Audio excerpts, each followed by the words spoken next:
আর সন্দীপ সংযোগে আপনাদের সবাইকে স্বাগত জানাই। প্রিয় দর্শক শ্রোতা মণ্ডলী, গাছুয়া 2 নং ওয়ার্ড সাতবাড়ি সংলগ্ন আকবরহাটের উত্তর পাশে শাকিলদের বাড়িতে একটু আগেই কিন্তু যে অজ্ঞান ফাঁড়ির কথা আমরা বলছি, হয়তো বা অন্য কিছু হতে পারে, সেটার একটা লক্ষণ আমরা এখানে দেখলাম। এখানে যে ঘরটি আছে এই ঘরটির একজন বোন, তিনি কিন্তু অনেকটা অসচেতন অবস্থায় আছে। তো এখানে কিন্তু স্থানীয় যারা আছেন তারা কিন্তু এখানে ধাওয়া দিয়েছিলেন, তবে কাউকে তারা ধরতে পারেনি। তো আমরা এখানে আছেন সন্তোষপুর ইউনিয়ন ছাত্র দলের সভাপতি সরোষণ জুয়েল। তিনি প্রথম থেকে কিন্তু ভিডিওর মাধ্যমে সন্তোষপুর সহ সন্দীপবাসীকে সতর্ক করেছিলেন। আজকে এখানে কি হয়েছে একটু বলুন দেখি। ধন্যবাদ সংযোগকে। আজকের বিষয়টা হলো যে এটা হলো যে সন্তোষপুর এবং গাছুয়ার বর্ডার। প্রায় আমাদের সন্তোষপুরে প্রায় 9:30 দিকে একটা ঘটনা ঘটছিল যে আমাদের ওই 9 নম্বর ওয়ার্ডে নাকি মোল্লাবাড়িতে 2 জন মানুষ ঢুকছিল। এরপরে ওদেরকে ওরা চলে গেছে, যে কোনোভাবে ফালাই গেছে। মাইকের মাধ্যমে এলাকাবাসীকে সচেতন করছে মসজিদের ইমামে। এরপরে এলাকাবাসী ওইখানে নামি মানে সবাই সচেতন হয়ে যখন বাইরে এসে ওদেরকে আর ধরতে পারে নাই। ওরা পাশে একটা বিল ছিল, ওইখানে ধান আছে, ধানের মাধ্যমে যে কোনো প্রকারে এরা যে কোনোভাবে ফেলা গেছে। এরপরে আমরা বাগেরহাটা আছি। তাৎক্ষণিক আমাদের একটা ছোট ভাই জায়েদ, ওর বউ বললো যে ওর নানার বাড়িতে নাকি তার মামিরে এবং মামতবিনে অনেকে অজ্ঞান হয়ে গেছে, স্প্রে মেরে দিয়েছে। আমি সাথে সাথে আমাদের ছাত্র দলের সহ আমরা প্রায় 30-40 জন এই বাড়িতে পাঠাই দিছি। পাঠাই দেওয়ার পরে ওরা মোটামুটি ভাবে একটা অবস্থান ছিল এতক্ষণ। এখন আবার আমানুল্লাহ থেকেও আসছে, এদিক থেকেও আসছে। জি অজ্ঞান হয়ে গেছে। জি। তো এখন আমরা এখানে আসছি, আসার পরে দেখতেছি যে মহিলা একজনের অবস্থা খুব খারাপ, উনি অজ্ঞান অবস্থায়, এখনো মানে কোনো সেন্স নাই এই বিষয়। এখন আরো শুনতেছি মানে খুব এটা একটা আমার মানে ধারণা মতে যে ওনারা স্প্রের মাধ্যমে হয়তো আতঙ্ক ছড়াইতে পারে, যে স্প্রের মাধ্যমে আতঙ্ক ছড়াচ্ছে, কিন্তু বিষয়টা ভিন্নভাবে করতেছে। এরকম যখন আমিও আরো 2-3 বাড়িতে সন্তোষপুরে কালকে 2 বাড়িতে স্প্রের ঘটনা ঘটছে। আমরা ওইখানে সারা রাত ওখানে পড়া দিয়েছিলাম ওই বাড়ির ভিতরে, কিন্তু ওরকম কোনো কিছু বা পরে যায় সোর গেছে এরকম কোনো কিছু নাই। বিগত 2-3 দিন সন্তোষপুরে একটু স্থিতিশীল অবস্থা আছে। এখন আমার কাছে মনে হচ্ছে যে বিষয়টা স্প্রের যে স্প্রের বিষয় হলো যেমন আমরা আজকে গতকালকে দেখছি আমানুল্লাহ ইউনিয়ন বিএনপির আলমগীর মেম্বার বাবুর বাড়িতেও বিষয়টা ঘটছে। তো যদি ঘটে থাকে স্প্রে হলে তো পরিবারের সবাইকে এই বিষয়টা এফেক্ট করবে। হ্যাঁ, ওনার ছোট ভাইবোর মনে হয় এটা মোটামুটি উনি জানতো বা ওনার জ্ঞানে এটা মানে যখন তাদের ঘরে কে এসেছিল ওনার ছোট ভাইকে এফেক্ট করতে পারে না। আমার কাছে মনে হচ্ছে এটা ভিন্ন কোনো বিষয় হতে পারে। হ্যাঁ,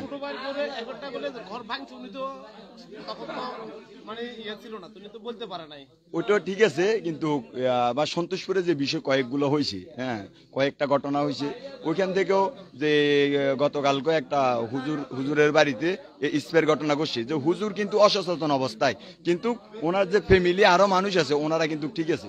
আজকে এই বাড়িতে দেখেন, এই বাড়িতে মহিলাটা কিন্তু তার কোনো সেন্স নাই, কিন্তু তাদের মেয়ে আছে, শাশুড়ি আছে, ওনারা কিন্তু ঠিক আছে।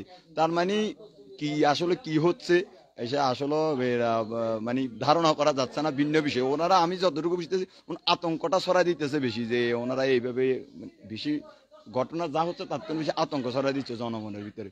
তো আমি সন্দীপবাসী সবাইকে বলবো, সবাই নিজ নিজ বাড়ি পাহারা দিবেন। তো এখন তো আমরা এলাকার মধ্যে আছি বা আমরা পাহারা দিচ্ছি, কিন্তু আমরা তো আর জানবো না যে কোন বাড়িতে ঘটনাটা হচ্ছে। আমরা হয়তো বিভিন্ন হয়তো এই কোনাটা মনে হয় একটু রিক্সি মনে হয়, আমরা ওইসব কোনাতে ভাড়া দিচ্ছি, কিন্তু হয়তো আমাদেরকে এদিকে রাখি, সে হয়তো আরেকটা ঘটনা ঘটাতে ফেলছে। কালকে সন্তোষপুরে একটা বাড়িতে স্প্রে মারছে, কিন্তু আমরা সকালবেলা সারা রাত আমি ওইখানে প্রায় 4টা বাজে আসি, এর বাড়িতে যাই, ঘুম গেছি, কিন্তু সকালবেলা ঘুম থেকে উঠে শুনতেছি যে আমানুল্লাহতে একটা ঘটনা ঘটে গেছে। আমার কাছে এরকমও মনে হচ্ছে ওনারা এক বাড়িতে স্প্রে বা এরকম কোনো কিছু মারি হয়তো আরেকটা বাড়িতে ঘটনাটা ঘটাই দিবে। তাই সবাই সচেতন থাকবেন, যে যার বাড়িতে সচেতন থাকবেন, যে যে যার যার বাড়িতে ছেলেবেলারা আছে ওনারা সচেতন থাকবেন। তো অন্য বাড়ি থেকে বা আমরা গিয়ে আমরাও তো পাড়া দিচ্ছি বা আমাদেরকে ডাকলে আমরা সাথে সাথে ওইখানে যাবো, আমরা সজাগ আছি বা রোডঘাট আছি, কিন্তু কারো ব্যক্তিগত কারো বাড়িতে যাইতো আমাদের ভাড়া দেওয়া সম্ভব না। কত বাড়িতে আমরা যেতে পারবো? শুনতে তো অ্যাভেলেবেল গলে একটা এলাকাতে 1000-এর উপরে ঘর আছে, তো আমরা তো 1000-এর উপরে ঘরে যাই এর ভাড়া দেওয়া সম্ভব না। তো সবাই নিজ নিজ জায়গা থেকে সতর্ক থাকবেন এবং বিশেষ করে রাত্রে এরা ঘটনাটা করায় আমি যতটুকু সম্ভব রাতে 2টার পর থেকে একটু সচেতন থাকবেন। প্রয়োজনে এই কয়েকদিন বা এই মাসখানিক বা আপনারা একটু সকালে বা 7-8টা করে ঘুম গিয়ে প্রয়োজনে রাত্রে 1-2টা বাজে উঠি দেখবেন, একটু এটা সচেতনমূলক। হ্যাঁ, কিছু তো করার নাই, এটা তো একটা প্রতিরোধ করতে হবে। যাতে তখন তো আজকাল শীতকাল চলতেছে, রাত যত গভীর হয় তত ঘুমের ইয়েটা আরো বাইরে যায়। তো তাই একটু সকাল করে যদি ঘুমাই যাওয়া যায় বা একটু টাইম লইলে ঘরে 2জন থাকলে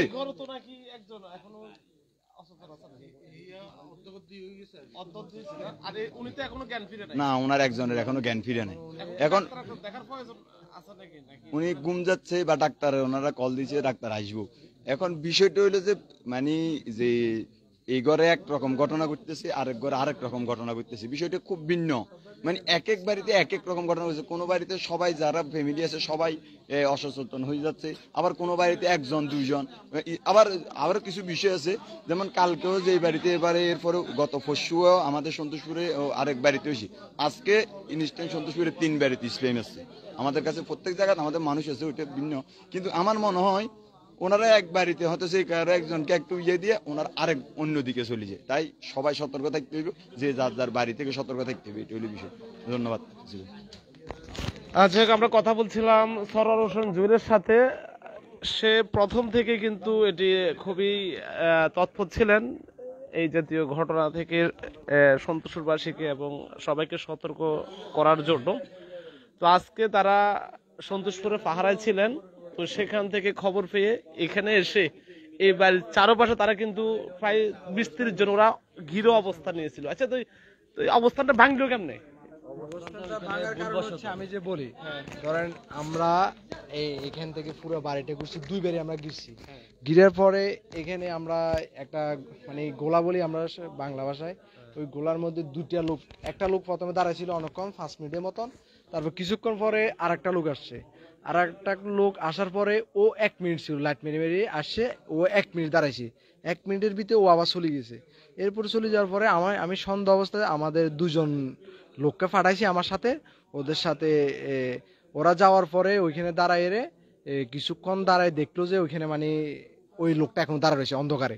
ওর প্রথমে লাইট জ্বালানো ছিল, ও তারপরে লাইটটা বন্ধ করেছে। লাইট বন্ধ কর ওইখানে অন্ধকারে কি করতেছে, ও আমরা তো দূর থেকে দেখি নাই, বা একটু আর কুয়াশা পড়তেছে, কুয়াশার কারণে কোনো কিছু দেখা যাচ্ছে না।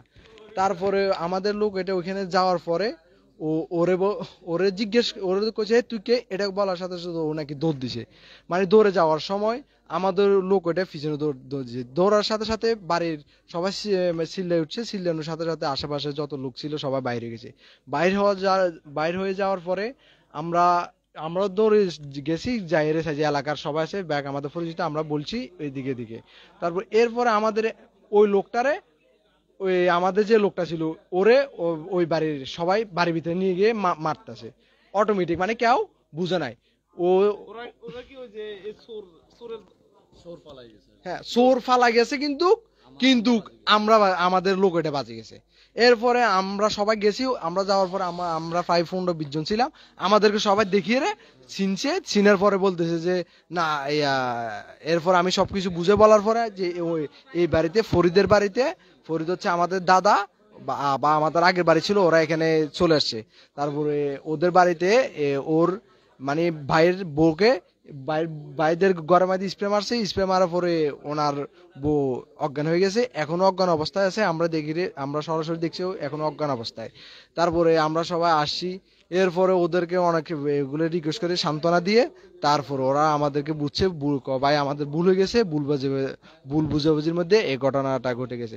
মানে আমি মনে করি যে এটা একটা বা চোরের কোন একটা সিন্ডিকেট ছিল, বা ওরা সাজিয়ে এই নাটকটা করেছে, নাটকটা করে এখানে মানে ইয়ে গেছে। আর আমি আসার সময় একটা লোককে দেখছিলাম, ওই বাড়ির লোকটা ওইখানে বসে বসে কি করতেছে ওটা দেখি না। তারপরে ওই বাড়ির লোকটার আমি বলার পরে উনি যাচ্ছে না, আমাদের ফলাফল বলছে আপনি চলে যান বাড়ির ভিতরে, তো উনি যাচ্ছে না। এরপরে আমি অন্ধকারে ওর পাশে দাঁড়াইছি, ও কিন্তু আমার খেয়াল করে না। আজকে ও উঠার সময় আমার দেখছে, ভাই কেমন আছেন এটা বলি, আগে যান বাড়ির যান। এরপর আমরা ওরা মানবতা দেখে বাড়ি পাঠা দিয়েছি, বা ওরা আমরা কোনো স্যাকে করি নাই। কিন্তু আমাদের লোকটা এত কিছু এত রিকোয়েস্ট করার পরও ওরা মানে নাই। এই আমার কথা হচ্ছে এটা। এখন তো অপরিচিত কেউ আসতো, তো মনে হয় ঘর থেকে না বাইরে হওয়াটা ভালো। ভালো রাতের আমরা যখন আসছি, দক্ষিণ দিক থেকে কেউ উত্তর দিকে বেড়াতে আসলো, হ্যাঁ হয়তো কেউ ভেবে চিনে নাকি, হ্যাঁ। তাহলে ওই যে লোকগুলো এখন বাইরে থেকে না বের হওয়াটা ভালো না। ওইটা সব থেকে বেটার হবে। কিন্তু যদি কোনো কাজ জরুরি কাজে আসে, তাহলে উনি যদি পরিচয় দেয়, বা পুলিশ বলেন বা আমাদের কেউ বা আমাদের দায়িত্বশীল যারা আছে তাদেরকে পরিচয় দিলে, অতর্কিত হামলা করে ওরে কিছু ক্ষতি করে ফেলে, হ্যাঁ ওইটা হচ্ছে বা ভিন্ন বিষয়। অতর্কিত হামলা আমরা করব না, আমরা এখনো করে নাই। আমরা কথা না, মানে এখন তো সব জায়গায় পাহারা দিতেছে, যে হ্যাঁ। কালাপাড়ে দিতেছে, জামালও দিতেছে, গাছুয়াতে, সন্তোষপুরে।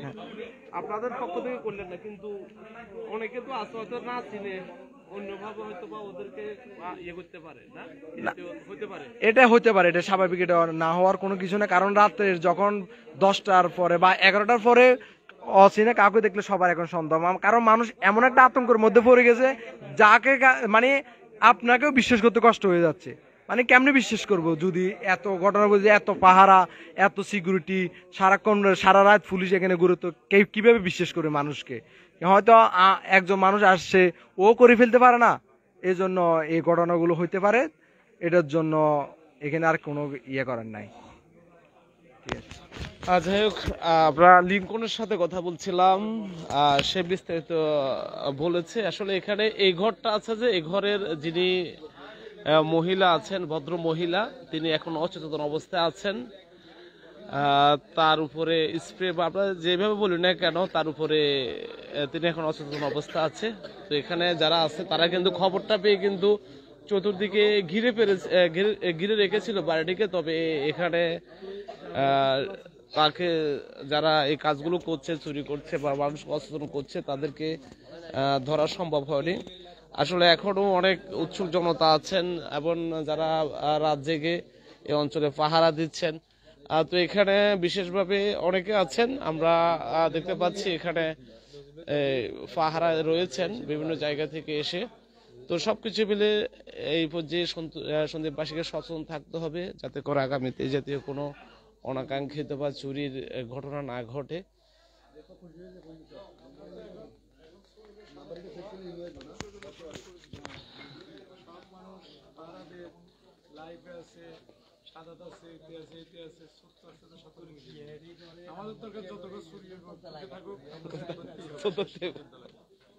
আপনি অবাধ দিয়ে দেন 50,000 টাকা যে ধরে দিবে আমার পক্ষে থেকে বলেন। আচ্ছা, আমরা একটু কথা বলবো জনাব সাদাত হোসাইন। তিনি সন্তোষপুর থেকে এসছেন এখানে এই গাছুয়াতে, যে ঘটনা ঘটছে, তিনি তার পক্ষ থেকেও কিন্তু এই পাহারা চলছে। তবে তিনি ফেসবুকে আসতে রাজি না। তার যে ভাষ্য সেটা হচ্ছে, যদি এসব করায় সোরা সচেতন হয়ে যাবে। তিনি ইতিমধ্যে একটি কথা বলেছেন, ধরে দিতে পারলে 50,000 টাকা তার পক্ষ থেকে পুরস্কার দেওয়া হবে। তো আসলে আপনি তো রাজনীতিবিদ হিসেবে আপনি নিজেও খুব সংকটের মধ্যে আছেন, যে আপনার ইউনিয়নে থেকে যে শুরু হয়েছে, এটা দায়ভার কি আপনাদের তো একটু হলেও পরে, যেহেতু আপনারা এলাকার নেতৃত্ব দিচ্ছেন, রাজনীতি করছেন, এই ঘটনাগুলো ঘটছে, তা আপনাদের পক্ষ থেকে কি দেখবো?